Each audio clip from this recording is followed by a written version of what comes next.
And that's good. Today we have Othello Act I, and I also want to talk about discussion topics 2 and 3.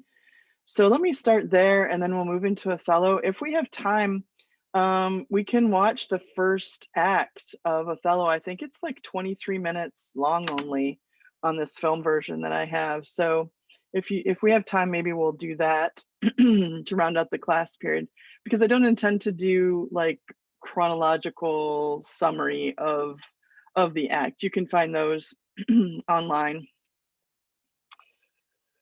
if you desire, but I do want to touch on the study guide and all that stuff. But let's head over to the Blackboard. That is not your class period. Let's head over to the Blackboard and just refresh our memory about, let me put the student view on, about the course content. I added a few things in other materials. I added the guided reading for Othello. I don't know, I debated about sending a note out yesterday, but I thought maybe some people might be reading Othello. I don't like to interrupt people when it's a 3-day weekend or a vacation, but I thought some people might be preparing for today. And so I found a really good video series where some instructor went through Othello and basically walked you through each scene with notes and all that stuff. So if you go to this link, it will take you to the playlist for that. I don't know who the instructor is, but I think this is the one that I was watching. Yeah, this is the one I was watching. I watched a little bit of a couple of different, these are the same 2 videos, but it will read you through like I would take you through it if we were going to go line by line through the play. So that's pretty handy. It looks like somebody did it for COVID times, but I'm not going to require that you use that, but it is a good tool. Also, there are a lot of online tools that you can use if you need to look at a summary while you're reading. There will be quotes, key quotes from Othello on the midterm. So do make sure that you read the actual play so that you can identify characters and the significance of certain lines. And also utilize the study guides, because a lot of the ones on the midterm, I put them on the study guide so that you would like have more time to look at them. The other thing I put on here is the video for Othello. There are many of them. There are adaptations, modernized versions, etc. When we have time in class, I'm going to go ahead and show this video here. I purchased the video myself, and so I was allowed to download it, and so I put it in my Google Drive. I don't know if the Google Drive part is totally legit, but that's the one that I'm going to be playing from as we study Othello. So if you're out or you want to go back and watch something, you can have access to it in my Google Drive there. That one's there. So those 2 new things are there in the other materials. If you look at discussions, I did go ahead and I already graded all of discussion number 2 over the weekend. It was interesting. It was an interesting question. I think that it's a multifaceted discussion when we talk about feminism in the Canterbury Tales, because there are different definitions of feminism. Even though there was this one that was given to you, a few people wrote on their own idea of feminism, and I would say that it was maybe incomplete. So do keep an eye out for when there's background information to help you. But there was a lot of debate in the discussion about Chaucer being feminist, whether or not The Wife of Bath is a feminist story. I think that was, the other question was interesting too, but I think most people spent the majority of their energy on that topic. And I think that there were some good arguments in both camps for both of those things. I do think it's important to remember a couple of things. Number one, feminism was not a thing back then. Some people were writing about how women were fighting for their rights, and that wasn't a thing. Maybe individual women like the Wife of Bath were fighting for their rights or dominion over men to recompense them for the oppression that they suffered. But the feminist movement was not was not in effect during the time. What we're doing is we're taking the feminist lens and we're putting it onto the time period. So Chaucer never would have intended or called himself or known anything about feminism, neither would the wife of Bath. The other thing that it's important to remember is that Chaucer is the author of the tale, and he's not the same thing as the wife of Bath as a character. He created her, but that doesn't necessarily mean that she's voicing his opinions, right? He could be using her to point out certain societal problems. He could be using her for a number of things, but they're not the same thing. And actually, there are multiple layers because then the wife of Bath creates characters in her tale. So I think that a few people got a little bit mixed up because they kind of said Chaucer's the same thing as the wife of Bath. And so if I say Chaucer's a feminist, then I have to say the wife of Bath is a feminist. And I don't think that's true because he could have just written a character that was strong-minded and for equality of women. But there were some really good arguments. I enjoyed reading them. I want to make a comment. I usually do this in class pretty frequently just to remind people that the comments that I make on your discussion posts, and also if I happen to put any notes about your responses with your classmates, all of that is designed to help you improve your score. I'm not trying to be negative. I'm not trying to, um, be overly critical. I'm just trying to coach you into 100. So if you look at my notes that I might give you in that light, I hope that you will, because that's the full intention of it. There were a couple people who made hundreds on their discussions, and they're doing great. I think most people are doing great. But maybe you'd like to move out of the 85, 89 range and into an A. So all my comments, if I just say great 80, it doesn't really help you improve, and it doesn't help you think about what you could do to make a higher grade and therefore a higher average in the course. So that's what my comments are all about. They're there to help you. I'm here too, but most of you are kind of working on your stuff on your own and don't really need me on a daily basis. So that's why I'm putting that in there. We did not have a discussion this past week, which is good for you and for me, but we do have one this week. So I wanted to talk a little bit about that one and suggest that you prepare a little bit ahead of time. I think that if you sit down to do it on Friday, it will take you a decent amount of time. And then the responses are more time before Monday. But I think if you work on it little by little over the course of the week, you should be able to do this one now. We've read all the material for discussion number 3 that's due this Friday. Then you won't have as much to do, or if something comes up and you're unable to sit down for a good solid block of time and write a good post on Friday because something comes up, then you already have it ready and you just can kind of add to it and then submit, and you don't have to worry about it on a Friday. But the topic this week is about Renaissance poetry. It says the flourishing of poetry as a form of expression is the main feature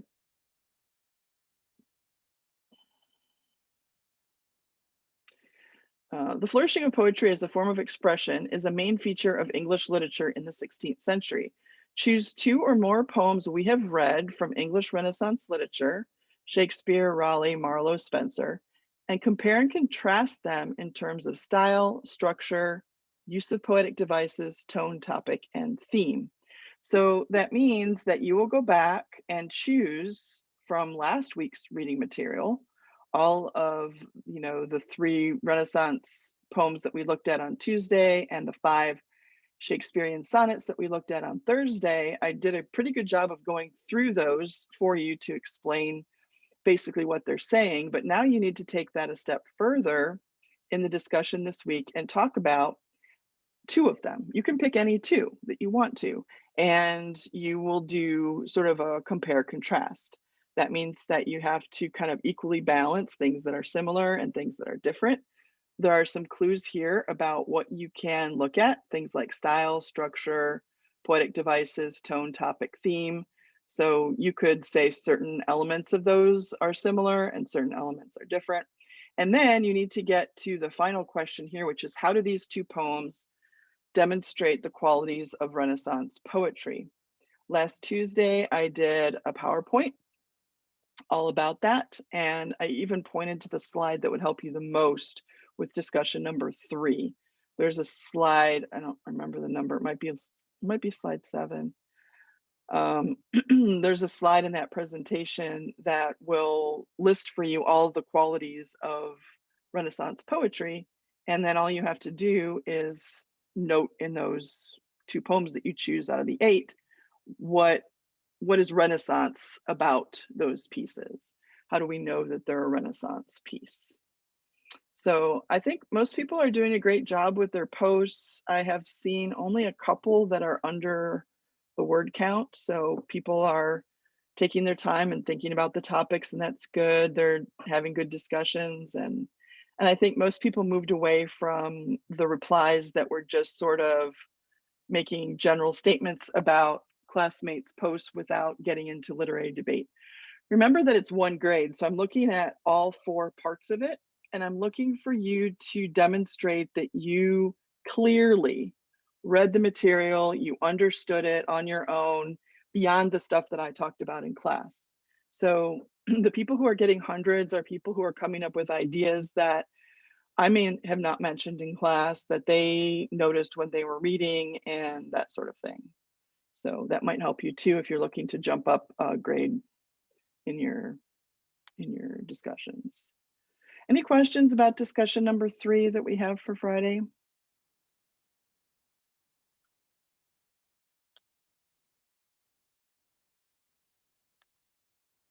Nope. Okay. If anything comes up, we still have Thursday, and we do have class on Friday this week. This Friday, I plan to talk about the first essay. So we'll do Act 1 today. I want to kind of go through the study guide and answer any outstanding questions from the study guide that you feel like you want me to talk about. Same thing for Thursday, except with Act 2. And then Friday, if we don't finish something Thursday, then we'll do that on Friday. But I also want to introduce to you essay number 1. You can click here and look at it anytime you want. It's been available to you ever since this new unit came into view, but it is due on the 28th. So I do want to take some time to start talking about it. It's about Othello. So there's like there's a bunch of different topics that you can choose from, or you can propose your own, but you have to clear it with me. But I want to talk about that on Friday. That's the goal for this week. So I'm going to go ahead and open up the study guide for Act 1 of Othello. And you'll notice that the study guide, I'm sure you already looked at it so that you would, be able to tell, were you reading at the appropriate depth? But the play starts just like we see in Oedipus. The play starts in media res. We start right in the middle of things. In this case, we're in the middle of a relationship that is turning into a marriage for Othello and Desdemona. We're also right in the middle of a relationship between Rodrigo and Iago, which is more of a financial relationship. And Iago is sort of taking money from Rodrigo to get him married off to Desdemona, but a big problem comes up, and that is that she married Othello. So Iago wants to continue getting money from Rodrigo, so he gives him some advice and things like that in Act 1. We also see Brabantio in Scene 1. He is Desdemona's father. Desdemona has run off at the beginning of this play, and not really run off, but she's gone off that night to go and meet up with Othello and marry him. And her father does not know. And we find that out pretty quickly in Scene 1.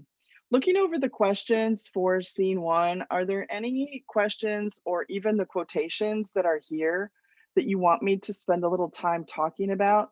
I've already mentioned that I pulled some of the quotations from the test, from the midterm, and stuck them on these study guides so that there'd be an opportunity for us to, kind of highlight them and make sure that we have an opportunity to talk about them. But look over the list for Scene 1, and you could just put in the chat whatever number you want me to talk about, and I will be glad to do it.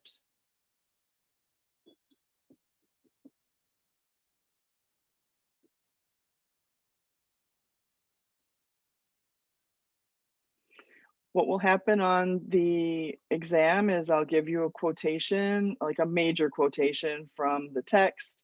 You'll have to say who's speaking, what's the context, and the significance for whatever they're saying. So you should be able to look at this and know that this is Iago, and you should be able to look at this one and know that that's Brabantio when he's before the Senate with his finding out about his daughter and all of that stuff.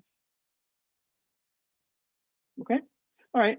I don't see anything for scene one. So scene two, are there any items? Take a few minutes and look through there that you want me to spend a few minutes talking about for your notes.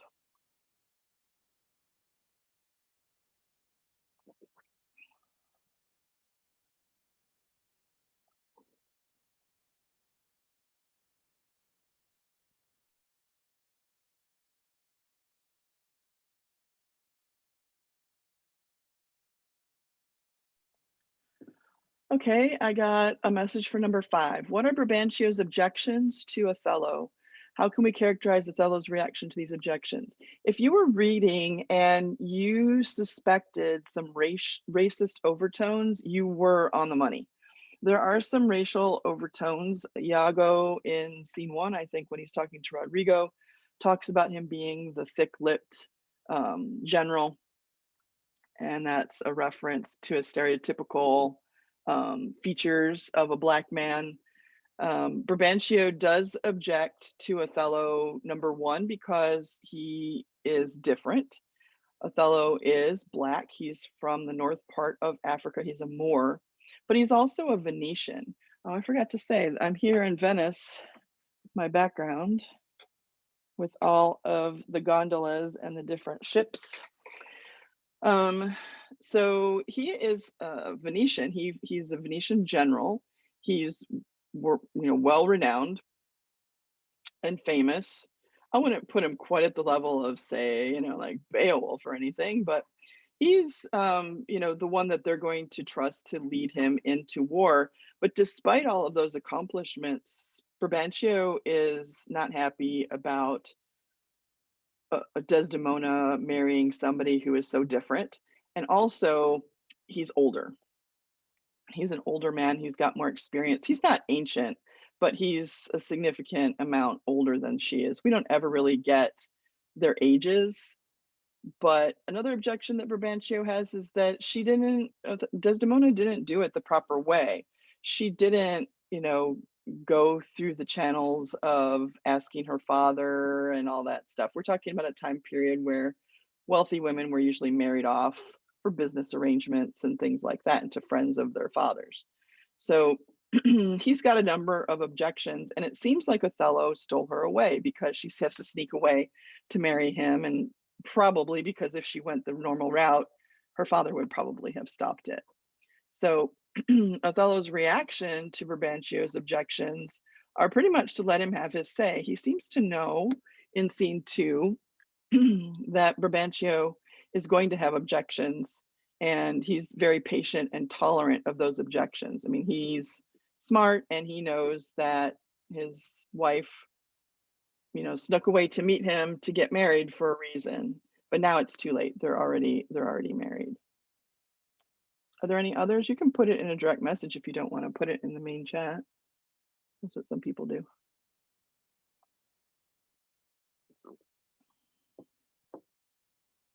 If the names are confusing you, like some of them are Italian names, if the names are confusing you, you can make yourself like a little diagram. There's not too many characters in Othello, so it's doable. Everybody's okay with the quotes here? Okay, then there are some questions for scene 3. Take a look at those and see. I do want to point out the map. I put a link here to it. It's also at the beginning of this document. It's also in the other resources section on the page. So geography is important in this play because we move to 2 very different settings. The play begins in the Duchy of Venice, which now in today's world, the city of Venice is here at the top of where Italy joins onto Europe proper there. But Venice used to be a duchy. That's why there's a duke, because a duke is in charge of a duchy. And this is all this red part here is part of the Venetian duchy. And then they will be traveling over here to Cyprus. We find out in scene 3 that, well, really scene 2, that there is an impending war with the Turks in Cyprus, and they are going to enlist Othello to lead the troops and fight over there in Cyprus. And so they do, they all pick up and they get in ships and they go to Cyprus. So there's a complete change in setting pretty early on in the play, I think in Act 2. So that will be happening. And it's kind of good to have a visual on the Mediterranean Sea and how they would have to travel and so on and so forth. So take another look, anything in the questions or the quotations. Scene 3 is where we first see the Duke, and also Desdemona comes out in that scene for the first time. We see her because she is called upon to verify Othello's story about how they fell in love and married, because the senators and Brabantio don't really believe him. Brabantio doesn't want to believe it. But, Othello says that they fell in love because he would come over and, to visit with Brabantio, that they were friends, and she would listen to him tell all the stories, and she just fell in love with the stories and his persona, and so that's how it happened. And he tells them all that before Desdemona gets there, and then to verify that Desdemona wasn't tricked, because Brabantio thinks that Desdemona must have been like, he must have put a spell on her or some black magic, like pun intended. Um, but she comes in and she says the exact same thing that Othello told the Senate. So she substantiates his claim. Now I've got a note for number 11. A maiden ever bold, of spirit so still and quiet that her motion blushed at herself. And she, in spite of nature, of years of country credit, everything to fall in love with what she feared to look on. Okay, this is Brabantio. Let me go to the text. The lines are a little bit off in this version. So this is where he is talking about how he can't really believe that that Desdemona would fall for someone like Othello. I want to see if I can find this spot. And so he's kind of accusing in front of the, what line did it say on the study guide? 118. Oops. It's going to be around in that neighborhood. He's kind of accusing Othello of underhanded ways of stealing his daughter from him, but Othello explains. I'm looking for those exact lines right here. A maiden ever bold, of spirit so still and quiet that her motion blushed at herself. Like, she was so quiet and never gave us any trouble. She's so mild-mannered that she would just defy us and go and do this. I can't believe it. It has to be that he did something to bewitch her. He had to do something to make her fall in love with him, because he's so fearful to look at, because of his complexion. And so this is where Brabantio can't believe it. And then they'll ask Othello to tell his story of how they fell in love. Then they'll bring in Desdemona and she'll say the same thing. And then Brabantio sort of has to accept it.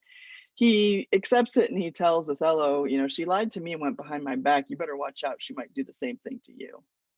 And that is some foreshadowing for sure. I don't want to. The problem with foreshadowing is if I explain it to you, then it's spoiler. So I'd rather keep you on your toes wanting to read more about what's happening.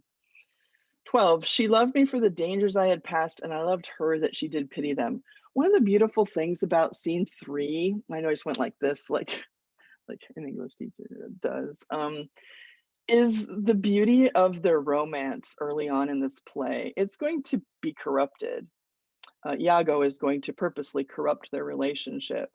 But early on, you can see that it's true love. And Othello says this line: "She loved me for the dangers I had passed," because he tells her all the stories of the different peoples that he's seen around the world and the places that he's been.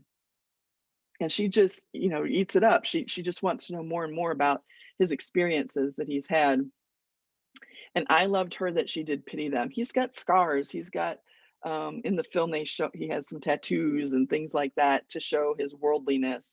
And he says, "I love that she was worried about me in all these adventures. I would tell about how I had to escape from this or whatever, how we ran into that, and she always, wanted me to get out of it and was, glad that I made it through."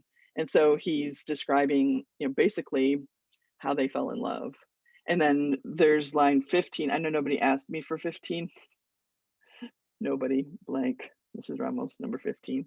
But he says, "I saw Othello's visage in his mind." This is Desdemona. "And to his honors and valiant parts did I my soul and fortunes consecrate." It's so beautiful that they have those two lines because it shows the reciprocal quality of their relationship. She's saying, "I saw him through his own words. I saw the man that he was, and all of his greatness. I gave myself to that plus all of his future. And I wanted to be, you know, with him through all of that."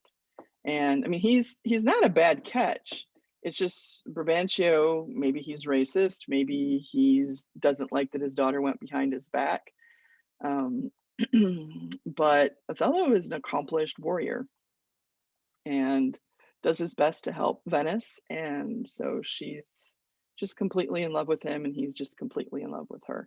It's important to establish that early on because as Iago attempts to corrupt that, and you can tell that he's planning to damage Othello, even though to his face he acts like he's his, honorable sidekick.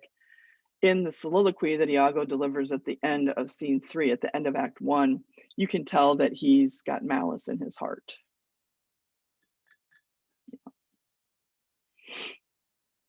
Okay, I don't see any more in that one. Dramatic structure is just a spot for you to contemplate the Freytag's pyramid, right? So Act 1 is always the exposition, Act 2 is the rising action, Act 3 is the climax, Act 4 is the falling action, Act 5 is the resolution. So I should be able to ask you, say, at the end of Act 2, how do the events in this play set up a rising action type scenario? What contributes to the rising action? Or in this case, how does Act 1 set up the exposition to the play? So if there are any in there that you want me to talk about.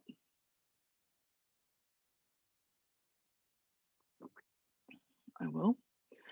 Also, these key concepts, these same 10 concepts are going to show up on every study guide because I think that you might want to track these concepts through the play and watch how they develop over time. For example, we know that secrecy is a concept that's present in Act 1 because Desdemona and Othello get married in secret. So what happens to secrecy?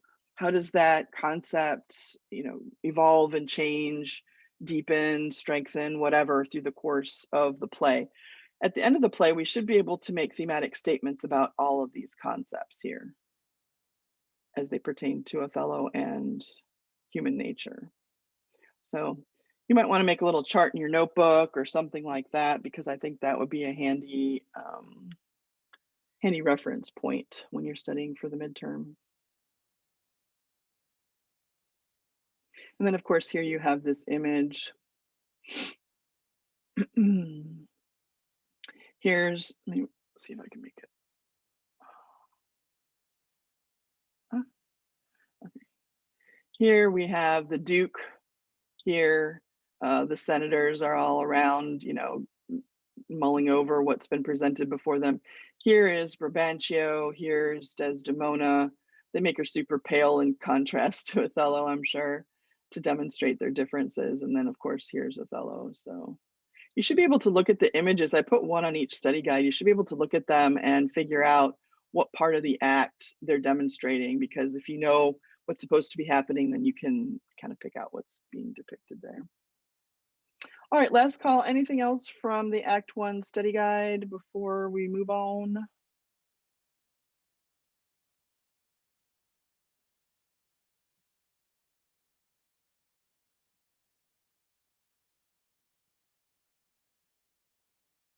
Okay, let me just say that your homework is basically to read Act 2.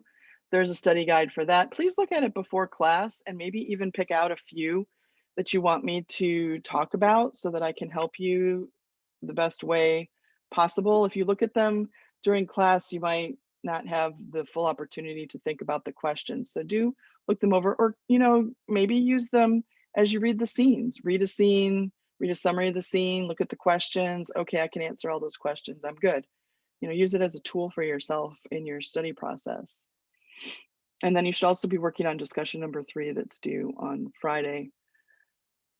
All right, well, if there isn't anything else from the study guide, I was thinking I would play the, don't need that one anymore.